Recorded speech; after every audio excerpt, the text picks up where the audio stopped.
حمزہ، Punjab CCD news HD سے مظفر گڑھ۔ وزیر اعلیٰ پنجاب کی ہدایت پہ پارلیمانی سیکرٹری ہائر ایجوکیشن اور ممبر صوبائی اسمبلی اجمل خان چانڈیا، امیدوار MNA، سابق چیئرمین میونسپل کمیٹی مظفر گڑھ اکرم خان چانڈیا کا فلڈ بند اور ریلیف کیمپ کا دورہ۔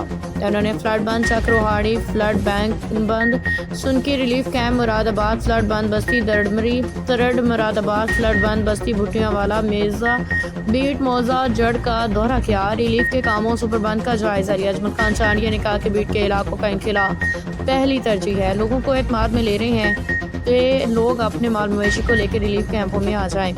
حکومت کی مشینری لوگوں کے ریلیف کے لیے کام کر رہی ہے۔ وزیر اعلیٰ خود ریلیف کی نگرانی کر رہی ہیں۔ مشکل وقت میں لوگوں کو تنہا نہیں چھوڑیں گے۔ متاثرین کے ساتھ ٹھہرے ہیں۔ ریلیف کیمپوں میں فیلڈ اسپتال، کلینک، آن ویل تمام ضروری ویکسین کے ساتھ موجود۔